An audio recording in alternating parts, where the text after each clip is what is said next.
Hello दोस्तों, मैं AK चक्रवर्ती आप सभी का मेरे YouTube चैनल टॉस क्लासेस में आपका स्वागत है। प्यारे बंधु, आप लोग को अच्छे से पता है कि ये बैच NTPC ग्रुप डी के लिए स्पेशल चल रही है, तो आप लोग इस वीडियो के साथ बने रहिएगा हमेशा। आप लोग को अच्छे समय पर खत्म कर देंगे आप लोग को, और जितना मैंने बताया है उस लेवल पर ही क्वेश्चन को बनाएंगे, ज्यादा नहीं पढ़ना है। ऐसा भी मैं नहीं कह रहा हूं कि जो पढ़ा है वही आएगा, ऐसा नहीं, उस पर आधारित क्वेश्चन आएंगे, ठीक है।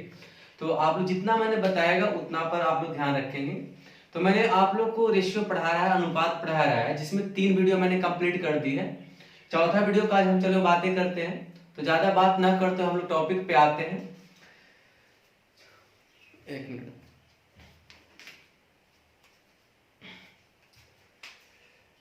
देखो कल जो हमने बताया था आप लोग को कि प्रश्न में एक निश्चित राशि अवश्य दी होती है, उस निश्चित राशि की तुलना वही अनुपातिक राशि से करेंगे और जिसे ज्ञात करनी हो उसे गुना करें। पढ़ रहे थे, थोड़ा सा बात हम आगे बढ़ते हैं तो सॉल्यूशन के साथ। करें कि 407 रुपया को ABC को 1/4, 1/5 और 1/6 में बांटी जानी है, तो इनको प्रत्येक भाग क्रमशः क्या हो। पहले तो आपको ये सोचना होगा कि 1/4 है, 1/5 है और 1/6 है। तो सबसे पहले आपको क्या करना पड़ेगा कि जब भी भिन्न में अनुपात अगर रहे तो सबसे पहले अनुपात को क्लियर करेंगे, तो हर का एलसीएम लेंगे। तो 4, 5, 6 का एलसीएम अगर आप लेते हो ना, तो कितना हो जाएगा बताओ? 60। हम क्लियर कर लेंगे 60 यहां से गुना करके। अगर आप लोग होशियार हो गए हैं तो आप डायरेक्ट भी बना सकते हैं 10, 12 और कितना 15, यानी फाइनल रेशियो आया 15, 12 और कितना 10। ये किसका अनुपात आया? ABC का अनुपात फाइनल आ गया। अब सोचने वाली बात ये आया कि हमको जो निकालना है उसको हम बात करते हैं। तो देखो, अगर हमको A की राशि यानी प्रत्येक का मतलब ABC तीनों का निकालना है, टोटल राशि कितनी है? 460। तो टोटल की तुलना टोटल से करेंगे तो 12, 15 कितना 27 और 10 कितना 37। अगर हमको A का निकालना है तो कितना से गुना करना होगा? 15 से। ये कितना बाद में कटेगा? 11। यानी उत्तर आपका कितना हो जाएगा? एक का आंसर कितना होगा? 165। कंप्लीट हो गया एक का उत्तर, 165 हो गया। अब अगर हमको B अगर निकालना होगा तो कहोगे सर दिए की तुलना दिए से तो रहना ही है, और B अगर निकालना है तो 12 से हम गुना करेंगे ही। तो 12 ग्रह कितना होता है? 132 होता है। B भी निकल गया। C की बात आता है तो 407 दिए की तुलना दिए से होगा और C निकालना 10 से गुना, यानी उत्तर आपका कितना हो जाएगा? 110। कंप्लीट। यानी हमको यहाँ पर ये दिमाग में आना चाहिए कि जब भी भिन्न में अनुपात अगर रहे तो सबसे पहले हर का यानी डिनोमिनेटर का एलसीएम लेकर अनुपात को प्रकट करेंगे। उसके बाद बात करेंगे 407 रुपया की राशि को, मतलब टोटल राशि बात कर रहा है, तो टोटल की तुलना टोटल से ही करेंगे और जिसको निकालना हो उसको क्या करेंगे? गुना करेंगे। कंप्लीट हो गया मेरा एक क्वेश्चन। दूसरा क्वेश्चन, जितना मैंने क्वेश्चन बताया उस पर आप लोग हमेशा फोकस करना, एक अच्छे से कॉपी बना लेना।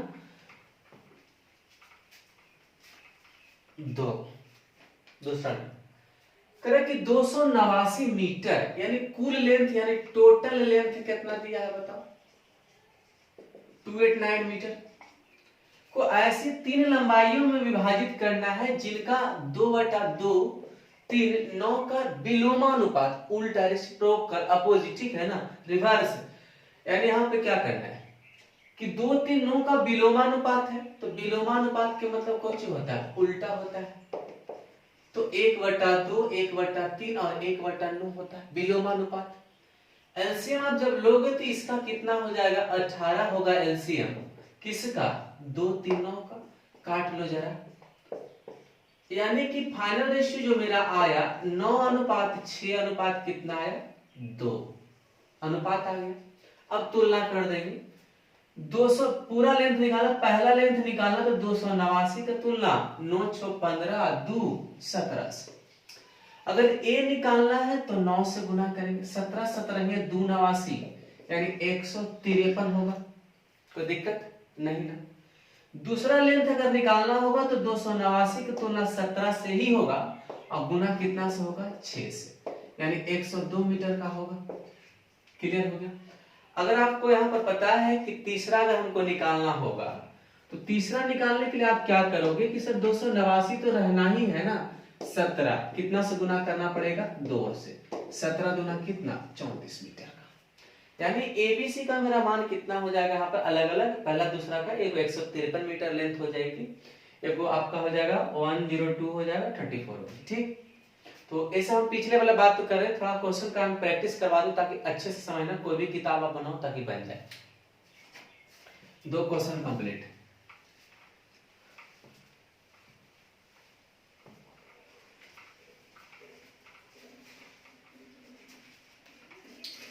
अब मजा आने वाला है थर्ड, एकदम वीवीआई क्वेश्चन लगा देना इसको, और ये दोनों का थर्ड एंड फोर्थ का। कह रहा है कि सीता की आयु गीता की आयु का, प्रश्न समझना, सीता और गीता की आयु का किसमें का लग गया है, गीता में, तो गीता के लिए कितना हो जाएगा 5 और सीता के लिए कितना होगा 7। ये कब का एज आया, चूंकि है की बात कर रहा है, इसका मतलब आज प्रेजेंट एज है कितना 7:5 के रेशियो में। कह रहा है कि यदि सीता गीता से 10 वर्ष बड़ी है, सोचो कि सीता गीता से 10 वर्ष बड़ी है, इसका मतलब सीता और गीता के बीच 10 वर्ष का डिफरेंस बता रहा, बड़ी छोटा का, तो अंतर यानी कम या अधिक के मतलब हम अंतर बताए थे, तो अंतर दोनों का डिफरेंस एज कितना है 10 इयर्स। तो आप बताओ यहाँ पर अंतर कह रहा है 10, तो हमारा अनुपात में अंतर कितना है 2 हमारा। जिसको निकालना हो तो उसको गुना करेंगे, दिमाग में बैठा लो कि अनुपात जिस टाइम का दिया रहेगा उत्तर उसी टाइम का है। अगर वर्तमान का है तो वर्तमान का ही जाएगा, 10 वर्ष बाद का अनुपात है 10 वर्ष के बाद का आएगा। तो पहला यहाँ पर क्वेश्चन की बात कर रही है सीता का उम्र। तो आप बताओ सीता का उम्र अगर निकालना होगा तो आप बताओ कितना होगा, कितना से गुना करना पड़ेगा 7 से, यानी 7 5 कितना 35 वर्ष। अब एक बात बताओ, अगला पूछ रहा है गीता का गीता के 5 वर्ष बाद की आयु, तो गीता अगर आज हमको मालूम हो जाएगा कि 20 वर्ष की है तो 5 वर्ष के बाद कितना हो जाएगा 25 वर्ष का। तो पहले हम आज का एज निकाल लें, तो अंतर का तुलना अंतर से करेंगे। गीता अगर निकालना होगा तो हम 5 से गुना कर देंगे, कर दिया। तो आप बताओ यहाँ पे कि जो 25 वर्ष जो गीता का उम्र आया वो कब आया, क्योंकि आज की बात है तो वर्तमान में आया। अब यहां पर पूछ रहा 5 वर्ष बाद गीता की उम्र कितना होगा 25 तो आज है, 5 वर्ष के बाद कितना हो जाएगा 30 वर्ष का। कोई परेशानी नहीं, इतना तो सीख गया हम लोग। अब बात आता है हम लोग थर्ड नंबर, थोड़ा सोचना, पहला बताया, दूसरा बताया, तीसरा बताया। कह रहा है कि 10 वर्ष बाद दोनों की आयु का योग क्या है। प्यारे बंधु 10/2 तो यहां पर करेंगे ही, अब गुना योग पूछ रहा है, इसका दोनों का जोड़ जाना है, तो 7 5 कितना होगा 12, यानी योगफल जो आएगा ये कितना होगा 60 वर्ष। लेकिन ये कब आएगा, दोनों का योग 60 वर्ष जरूर आया, लेकिन आया कब का, आज का, वर्तमान का। लेकिन पूछा 10 वर्ष के बाद, ये में आया वर्तमान का योगफल आया बच्चा, ठीक ना, ये वर्तमान में योगफल आया। 10 वर्ष के बाद, 10 वर्ष के बाद पूछ रहा है, तो 60 तो पहले था, 10 वर्ष के बाद तो 10 गीता भी बढ़ेगी 10 सीता भी बढ़ेगी, तो कितना जुटेगा 20, यानी उत्तर कितना होगा 80 वर्ष। कौन परेशानी नहीं। अब हमको ऐसा लग रहा है कि तीनों आपको कंप्लीट हो गया होगा, हो गया। आगे बढ़े, एक क्वेश्चन और है उसको भी मैं क्लियर कर दूं, देखना। फोर्थ देखो 10 वर्ष का अंतर वो तो चलेगा, अंतर मेरा 2 का वो भी चलेगा। 15 वर्ष पहले दोनों की आयु का योग क्या होगा, तो अगर मान लिया 12 से आप गुना करोगे तो इस 60 वर्ष का जो उम्र आया वर्तमान में योगफल आया, वर्तमान में योग आया सीता और गीता का। 15 वर्ष पहले, पहले जाना मतलब घटेंगे, तो एक के लिए 15, दो आदमी है तो 15 दूना कितना 30, यानी उत्तर कितना होगा 30 वर्ष, यानी 15 वर्ष पहले दोनों का योगफल कितना आएगा 30 वर्ष। कोनो दिक्कत नहीं। तो मैंने इस क्वेश्चन को क्लियर कर दिया, 4 क्वेश्चन, बहुत अच्छा क्वेश्चन था। आप एज में भी जाना, इस तरह से क्वेश्चन मिलेगा, बनाओ अच्छा से आगे।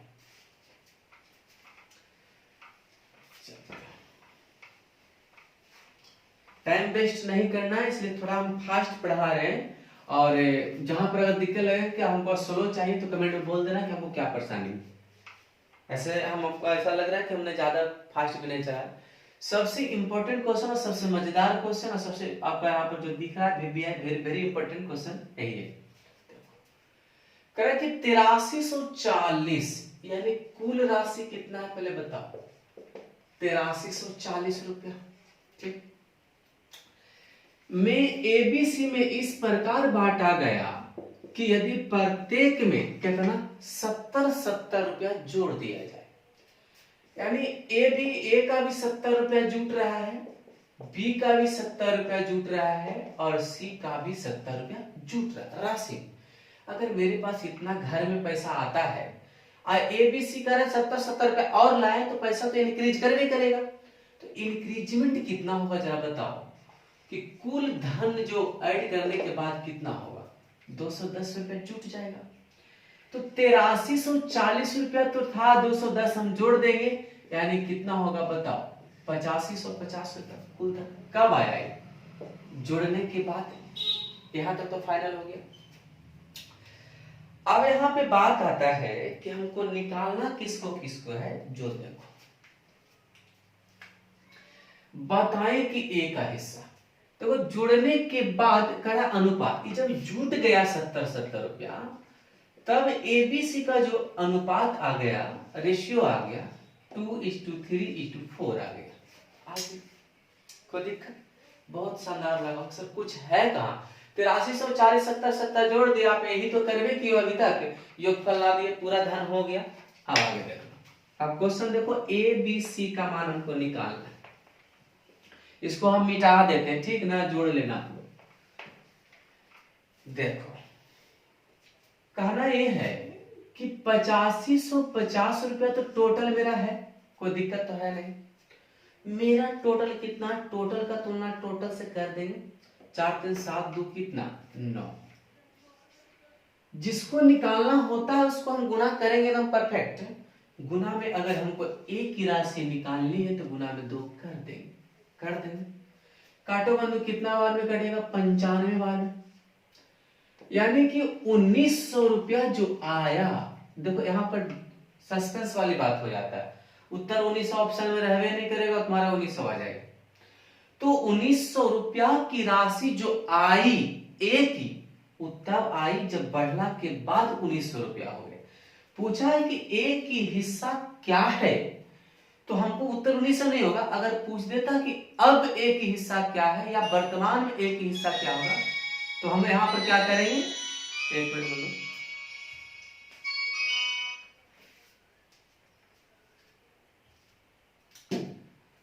वर्तमान में अगर पूछ देता तो 1900 रुपया होता। अब इसमें कह रहा है कि 70 रुपया तो हम जोड़ दिए थे ए को, तो 70 रुपया क्या करेंगे इसमें हम घटा देंगे, यानी उसका जो ए का हिस्सा जो रहा होगा वो कितना रहा, 1830 रुपया।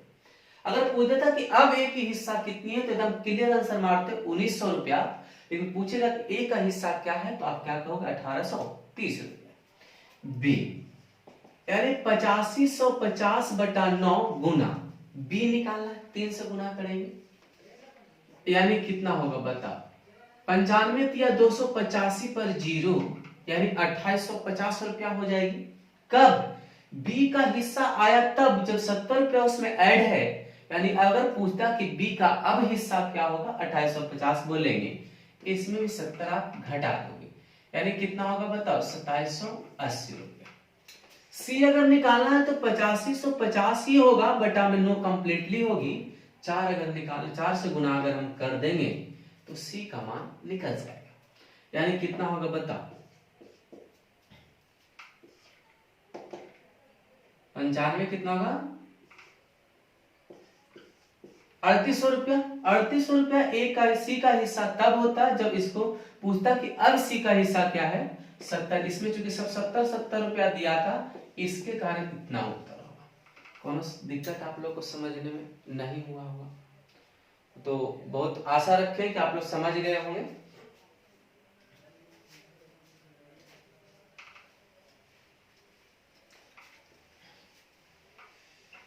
एक दो क्वेश्चन इस पे और हम बता देते हैं।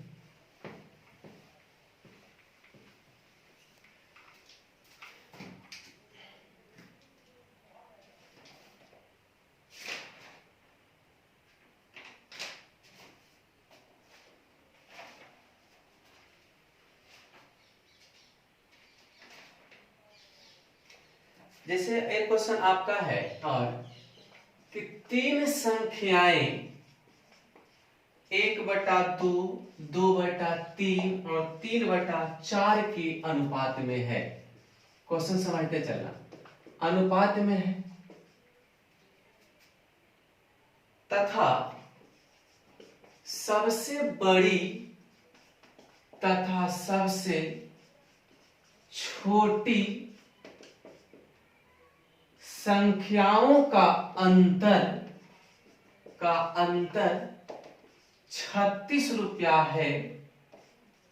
है। तो वे संख्याएं क्या है, मतलब अलग अलग वे संख्याएं क्या है। तो क्वेश्चन सब लिखा दिए इसलिए कि थोड़ा कहीं अगर आपको बुक में मिलेगा तो डरना नहीं, चूंकि आप लोग पढ़ गए। 1/2, 2/3, 3/4 के अनुपात में तो बड़ी तथा छोटी संख्या का डिफरेंस कितना है 36। पहले तो एक दिमाग में आ रहा होगा कि 1/2, 2/3 और 3/4 क्या है, भिन्न के रूप में है। तो पहले हम इसको कंप्लीट करेंगे। तो आप 2, 3, 4 का एलसीएम लेंगे। एलसीएम ऑफ 2, 3 एंड कितना 4, 12 होगा एलसीएम। 12 आप इसमें गुना कर लो। अब मैं पहले अनुपात कंप्लीट कर दूं। 6, 4 गुना कितना होगा 8 और 3 3 9, फाइनल। अब थोड़ा सा बात है कि निश्चित राशि कहना क्या है, सबसे बड़ी तथा सबसे छोटी संख्या का अंतर 36 है। जो निश्चित राशि 36 जो अंतर दिया है सबसे बड़ी और सबसे छोटी के बीच, तो सबसे बड़ी इसमें कितना है बताओ 9, सबसे छोटी कितना है 6। तो इसका डिफरेंस हमको कितना आया 3, यानी दिए के तुलना दिए से। तो यहाँ पर 3 से करेंगे, अंतर का तुलना अंतर से। वे संख्याएं क्या है, यानी पहली संख्या, दूसरी संख्या, तीसरी संख्या। पहली संख्या अगर पूछ रहा है तो 6 से गुना कर देंगे। दूसरी संख्या अगर पूछेगा तो 36/3 गुना में 3 आपका 8 कर लेंगे। अब तीसरी अगर संख्या अगर पूछ रहा है तो 36/3 गुना में कितना कर देंगे 9 कर देंगे, कट जाएगा। अंतर खाली तुलना करने के लिए सीख गया, मैथ खत्म। 12 6 72, 12 8 96, वर्णमा 78, यानी इतना का राशि उसके साथ होगी। कंप्लीट हुआ। तो ये सब हम प्रैक्टिस करवा दिए आप लोग। आज का वीडियो में इतना कंप्लीटली है, आगे बढ़ेंगे हम लोग। आगे क्वेश्चन एक और लिखना है।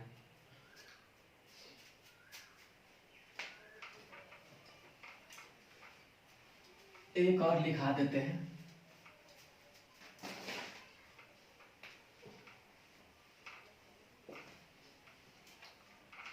लिखेंगे एक त्रिभुज की भुजाएं का अनुपात, एक त्रिभुज की भुजाओं का अनुपात कितना है 1/2, 1/3, 1/4 के अनुपात में है। आगे तथा त्रिभुज की परिमाप 52 सेंटीमीटर है। तो छोटी भुजा की लंबाई क्या होगी। देखो मैंने लिख दिया, हमने फास्ट लिख दिया। आप लोग क्वेश्चन खाली समझना। एक त्रिभुज की भुजाएं का अनुपात 1/2, 1/3, 1/4 है। त्रिभुज की पेरीमीटर कितना है 52 सेंटीमीटर। तो छोटी भुजा क्या है, पहले आप बताओ। 1/2, 1/3 और 1/4 का अनुपात निकाल लोगे। एलसीएम लेना पड़ेगा 2, 3, 4 का, तो 12 से गुना कर लो। अब बताओ यहाँ पर 3, यहाँ पर 4, यहाँ पर 6, तो 6, 4, 3 तो आ ही जाएगा। अभी बामन क्या है यही तो हमको जज करना था। तो बोलना त्रिभुज की परिमाप। परिमाप के मतलब बाहरी माप होता है, यानी सब परिमाप के मतलब जो बाहर वाला बाउंड्री होता है उसका, यानी कहने का मतलब परि मतलब बाहरी, माप मतलब मापना। तो बाहरी जो मेजरमेंट है इसका वो कितना है, 52 सेंटीमीटर। तो यानी कि 52 टोटल भुजाएं का योगफल है। हमको टोटल कितना, 6, 4, 10 और 3, 13 पूछा। छोटी भुजा कितनी है, तो इसमें छोटा कौन दिख रहा है, 3, तो गुना में 3 कर देंगे, यानी 12 सेंटीमीटर जो होगी छोटी भुजा होगी। कंप्लीट हुआ। तो आज का वीडियो इतना तक है कंप्लीट बंधु आप लोग का। मैंने पूरे सेशन जितना मैंने पढ़ाया उसका मैंने प्रैक्टिस करवा दिया और बहुत सारे क्वेश्चन आप लोग को हम बता दिए हैं। तो कल हम लोग न्यू टॉपिक के साथ आएंगे, नई उमंग के साथ हम लोग आएंगे। तब तक घर में रहिए, स्वस्थ रहिए, मस्त रहिए। अगले वीडियो में मिलते हैं, बाय।